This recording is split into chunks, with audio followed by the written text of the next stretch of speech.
I started Sadie B personal care with my sister, combining what we were passionate about. And so I knew a lot about the personal care industry through our personal experience of the negative impacts that the beauty industry messaging can have on girls, and felt like there needed to be a brand that really took care of girls' overall well-being. We started to build relationships with them, share our idea, and make these connections. We pitched to him, and then they awarded us business in 500 doors about 6 months later. That was all started through this female founder community. Our long-term vision was to be in retail. As an entrepreneur, you take risk after risk. Hello and welcome to the DTC Daily Podcast. Every week we interview some of the best e-commerce founders and dive deep into their key growth drivers, uncovering actionable insights that you can implement in your business. But before we jump into today's conversation, a quick thank you to our friends at Saral. Most brands get influencer marketing wrong. They think paying a creator for a single post will spark a sales spike. That simply doesn't work. Successful brands like Graza, Obvi and Hexclad are forging genuine partnerships. And that's where Saral comes in. It's your go-to platform for partnering with the right influencers, tracking results, and managing everything in one place. Book a demo at getsaral.com/demo, mention us, and get an extended free trial exclusive for our listeners. Hey Sadie, welcome to the DTC Daily Podcast. Thank you so much for doing this. How are you doing today? I'm doing great. Thanks for having me. Awesome. So before we jump into the podcast, could you tell our audience a little bit about your business and what got you to starting it? Yeah, so I started Sadie B personal care with my sister. We launched in May of 2022, and the business really came about from combining what we were passionate about. I grew up doing hair, starting when I was about 11 years old, just styling hair for different events and then eventually entire wedding parties. And so I knew a lot about the personal care industry and products and loved it. And then my sister, at the same time, she's 2 years older than me, was doing some internships with companies in Salt Lake City that were focused on social impact and using business for good. One of those that she worked with was Cotopaxi. And we were both, brought to this idea through our personal experience of the negative impacts that the beauty industry messaging can have on girls, and felt that personally and the effect it had on our own self-esteem and mental health, and felt like there needed to be a brand that really took care of girls' overall well-being. And so we started Sadie B Personal Care with 16 products and launched them on our D2C site in May of 2022, and then have been going from there. And could you tell us a little bit about the journey? So the way this podcast works is we try to go deep into the one thing, that has been the single largest growth driver for your business. So far, we've done about 8 or 9 episodes, and we've had people talk about meta ads. People have spoken about social media marketing and all these different things. When we spoke, you mentioned it was mentorships and networking that has been the single largest growth driver for your business. Could you tell us a little bit more about that? How did it all get started? Yeah, absolutely. Utah is a really unique place where there are so many entrepreneurs. There's a lot of energy and just drive to make an impact for good and create something new. So it's a really amazing community to be surrounded by. And so we had a lot of friends and neighbors, and then our dad as well, that is an entrepreneur, and encouraged us to believe in the idea that we had. And that was really the first impact that the mentors in our life had on us, was just encouragement to take the next step and validating our idea.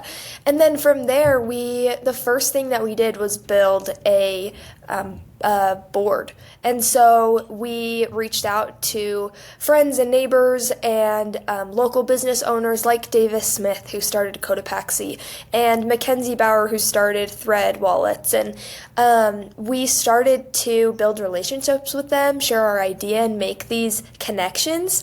And these people were just so driven by making a positive impact that they were so willing to help us when we shared the passion that we had in improving and uplifting the girls through personal care products. And so, yeah, we connected with a next door neighbor that was a brand designer, and we kicked off the design process for our bottles, and then we connected with a formulator in California. We started working on that process of creating all of our custom formulas. And then our social impact program, we reached out to Davis Smith, and who started Cotopaxi, and he introduced us to the executive directors at Girl Up United Nations Foundation. And we were able to meet with them and share just the very beginning, first concept of Sadie B, and they loved it. That was really a meeting with them, and hearing their excitement about our idea was a Cloud9 moment. And we just kept moving forward from there. And it's so much has changed, but having these relationships along the way and just finding people that have this common goal of wanting to make a positive impact and using for-profit business for good, it was really the game changer for us. A lot of founders actually struggle to find great mentors. So, how do you go about finding the right people, and what do you do to, turn those connections into actual momentum for your business? Yeah, I think, I've kind of talked about this, but finding people that are I think, and sharing your idea in a really genuine way. So I think the mentors that we've reached out to and the relationships we've been able to build have just been built genuinely on shared passion, shared interest. And so I think, there's so many resources to finding mentors. And if you have no idea where to start, I think you just hop on LinkedIn and you start finding people that work in your industry that you want to make a difference in, and you start shooting people messages and finding people that really share those same common goals, and so you can both give back to each other and build a strong business relationship as you each build each other's businesses as well. So you mentioned one of these relationships eventually led to you getting into the Target partnership. So can you walk us through how that came about? Yeah, so we launched our website in May of 2022, and then we had only been in business for a few months. And one of the really unique things in Utah is there's a really strong female founder community.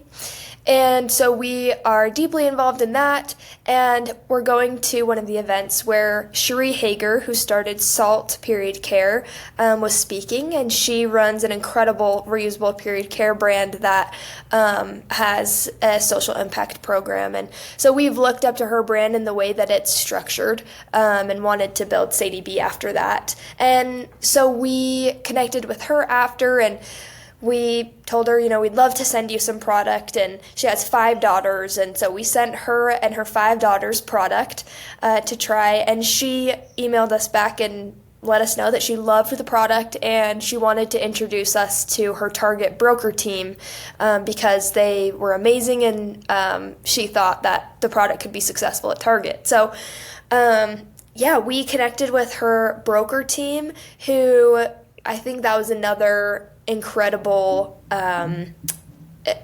just find along the way. Brokers and really good brokers are hard to find, and so having that connection through her was amazing.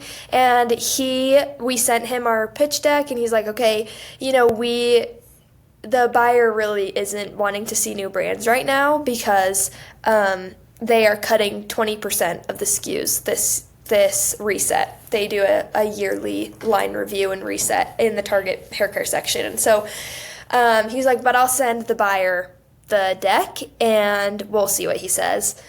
the buyer ended up taking a meeting with us. And I think a huge part of that was just really leaning into our genuine passion and story of being young girls.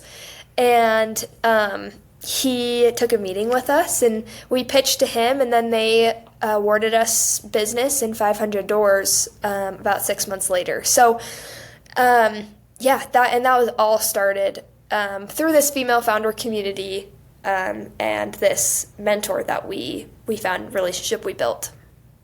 So what point did you realize that, retail is the right next step for you to take and, not just scale DTC? Yeah, so,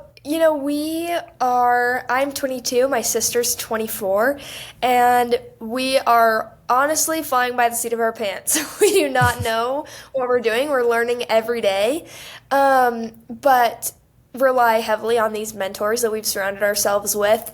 And we knew that our long-term vision was to be in retail and to eventually be the number one personal care brand for girls in America. And so that felt like it was far away. We had not spent any money on marketing at all. We were just growing organically on our D2C.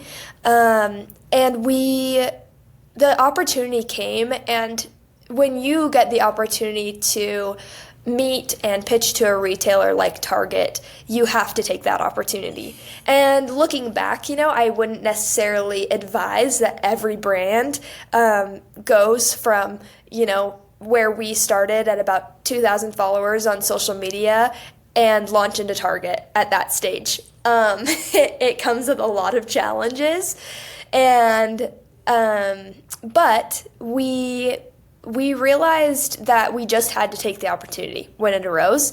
This was our long-term vision for the brand, and so we needed to make it work. And you as an entrepreneur, you take risk after risk, and this was just the next one that we had to take.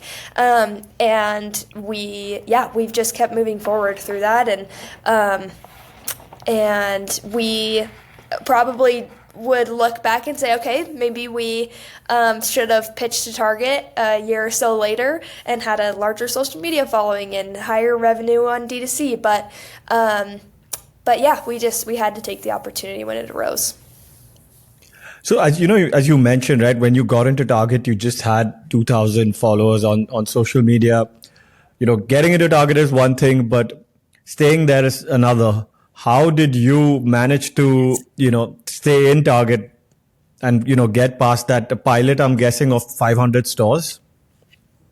Yeah, so I was in my freshman year of college when we launched into Target, and my sister was living in England at the time, so I was mostly running the business, and so I was 19, 20 when we launched into Target, and we just did our best. We set aside and raised some money from family and friends to support the launch, did a PR launch and a bunch of seeding to micro influencers, and then we did a larger influencer campaign, and we redid our website and just started posting really consistently and a ton on social media and doing brand partnerships. And that was, just as scrappily as we could, pulled together this marketing plan to make our launch successful. And it was, and one of the biggest impacts that we saw from that was a strong start at Target with our sales. But like you said, it's keeping that up and staying on Target shelves is not an easy feat, especially when you have small budgets and a small team. So we have since brought on a couple of brand equity partners that have more experience in the CPG space and just continue to help us grow the brand. And we're actually we've learned a ton on shelf the last year, and our target consumer is younger than we expected. girls like 8 to 14 years old are becoming obsessed with the product, and so we're making the packaging even younger and brighter and more youthful, and fun. And so keeping the formulas, which are super highly rated on Target.com. So we found that if we could just get people to try the product, they would love it, and then leave a high review. So we're just making changes to the packaging and messaging that will, entice more people to buy the product and try it. And then we start to have a more loyal and larger customer base. So unlike in DTC where you're running meta ads or running, you're doing social media, and there is a direct way for you to track where the sales are coming from. When you're in retail, how are you monitoring which of your marketing strategies are effective, or which micro influencer is pulling in the most amount of sale for you? Yeah, like you said, it is so much more complex, and that's why starting on D2C and growing there first is so beneficial, because you can learn so much and have all the data on your consumer and what their habits are, and why they're buying and how much they're buying and how often, and you can collect all that data on your D2C, and you lose all of that because Target doesn't share any of that data. You get sales data weekly, and you can have sales data by store, and so that's helpful. You can start to market geographically through meta ads, which we've done a little bit of, or using influencers that have certain audiences in geographic areas, and that's really the one of the easiest ways to start to track through retail. So we've done a little bit of that. And then one of the biggest things just to build brand awareness has been partnering with other brands in Target. So early on, we did a few collaborations with brands like Zitsticka and Elf and Gimme Beauty. And that just helped build our rapport and brand awareness with the Target guest. Could you go into a little more detail about these partnerships? What exactly did you guys do? How did you guys come together? Could you just tell us a little more? Yeah, so a lot of them are focused on social media. So, for example, the Elf collaboration, we did a summer giveaway with them, and they included Sadie B, and then base travel, and then Elf products. So it was the beginning of last summer, and did a big giveaway where we all collaborated on Instagram and posted this, and they have about 6 or 7 million followers. So wow. That came together through just another one of our mentors who had a friend that was connected to the CEO at Elf, and as you build those relationships, it's just like that ripple effect where you then gain access to their networks, and then it goes on and on. So that was a really successful partnership with us, and Elf is so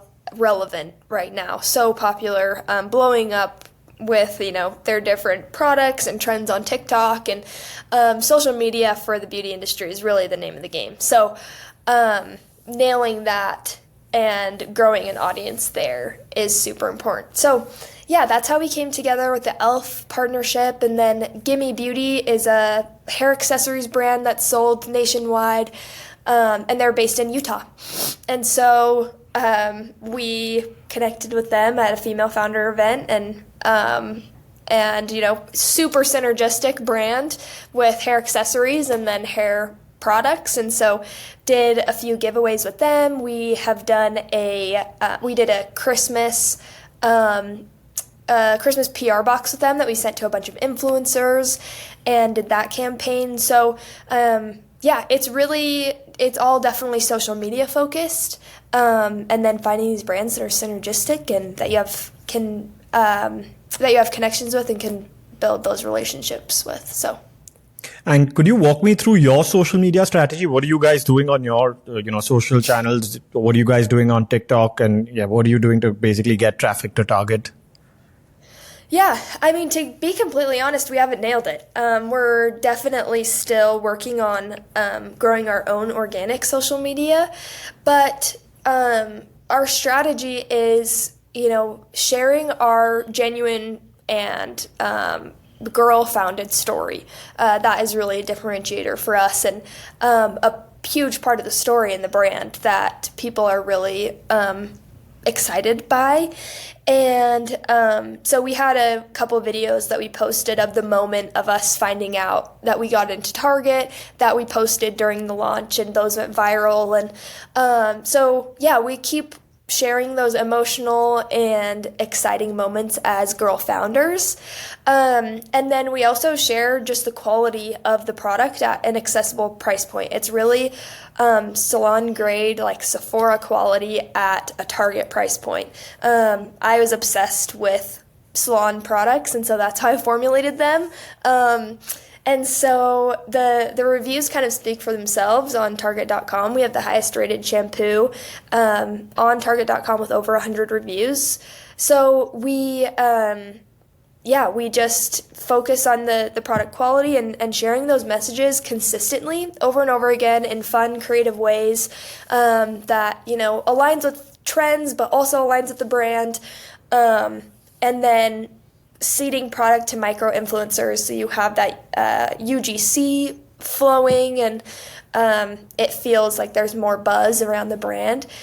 And then brand partnerships is also a huge part of our social media strategy, and I would say those are kind of the main pillars of that. And for some of the founders that are, watching this podcast, if you had to give them, some piece of advice, one is, how do they get into Target or any big box retailer? The second is, how do they crack that meeting? And the third advice is, how do you actually stay in there? If you could break it down for us. Yeah. So I think getting into Target, you really, we're definitely a testament to, it's not necessarily about the numbers. We didn't have revenue numbers to boast or social media followers. So, obviously those things are amazing, and they will help the launch and long-term, your long-term success at a retailer like Target. But I think learning how to tell your story in a really compelling way is probably the most important part, and just being yourself. So, I think I would just say maybe some advice would be to keep sharing your idea and your story and refine it over and over and over again. And then, reach out to, whether it's through a personal connection, the more you share your idea, one, the better you'll get at articulating it. And then you'll also be able to tap into more and more people's networks the more you share, and you'll be able to more likely find that person that has the connection to the retailer that you're looking for. And having a really strong outlined brand vision or 5-year plan, so you know exactly where you want to go, was also very helpful for us. And we knew that Target was our goal, and so it was obvious to go after that opportunity. And visualize, what we wanted that to look like for our brand. And sorry, remind me the second question. I want to make sure to touch on each part. So the first one was, how do you find the connection to get into Target? The next is, how do you crack the meeting? And then the third one was, how do you actually stay there? Yeah. Like I've mentioned, I think you find the contact just by reaching out to people on LinkedIn, connecting with other brands, just tons and tons of networking and relationship building. To get the meeting and have it go well, it's about storytelling and preparing a deck that is compelling and shows how great your product is, but also how great your founder story is. And retailers are looking for different things. Target is really good at finding small brands that they want to support. and they're really good at getting them in the door. And then, so, that's a really good place for small brands to start. At the same time, once you're in the doors, they do not provide a lot of support. And so that's really where these scrappy marketing strategies come into play. And I think it's a lot of manual work. Honestly, we've spent hours and hours and hours messaging micro influencers and packing product to send to them ourselves, and then putting yourself. I in no way ever wanted to be an influencer, just because I don't like being on camera, and I am definitely not a social media personality by any means. And so that was super unnatural for me. But that is the key to success for a beauty brand right now. And so it's definitely been, you need to push yourself out of your comfort zone and tap into the power of social media. So hopefully that answers all your questions. Yes, it does. And now, what are some of the future plans for Sadie B? Where do you see the business going over the next 1, 2, 3 years or 5 years? Yeah, so as I mentioned, we're doing a rebrand that launches first week of July in Target, and we are relaunching the packaging and really focusing it's still all built on this foundation of wanting to improve girls' well-being through personal care. But we found that we just had so many different messages going on. And our first kind of approach at addressing girls' well-being through our products was to focus on their activities and the functions of these products. So right now our 4 lines are the athlete, the go-getter, the adventurer, and the creator, which worked for D2C, but we found that as people were shopping the product at Target, at the shelf, there wasn't a strong enough connection between these names of the products and the function that they were providing. So we needed to make that clearer. And it kind of led to this refinement of our brand message, where we really found that the place that girls turn to most often to take care of their overall well-being is the shower. And it's such a mental reset, and obviously is taking care of your physical hygiene as well. And so it really captures this overall well-being, and there's tons of data about how girls are turned to the shower to relieve stress, and how it gives you, at least for 4 hours, this boost in confidence and this mental and emotional boost. And so we are refining our message to create what we're calling a shower therapy experience, and providing products that make that the best that it can be for girls. There's so many shower brands that are super sophisticated and dark and have high-end prices, and there's really nothing like that for girls, but that's where they're turning to take care of their overall well-being. So they need to be offered products in that area, and that's where we're headed. And so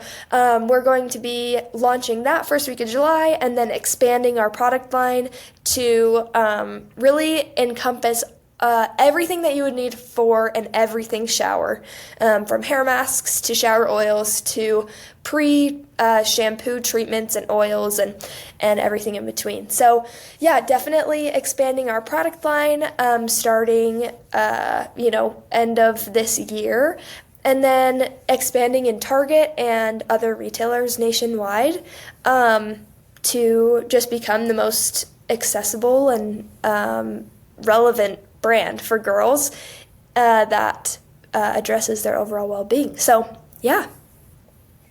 Awesome. Thank you so much for doing this. This has been a wonderful episode. You've given us some really amazing nuggets out here. Thank you so much for doing this, and best of luck for the future. Yes, thank you so much.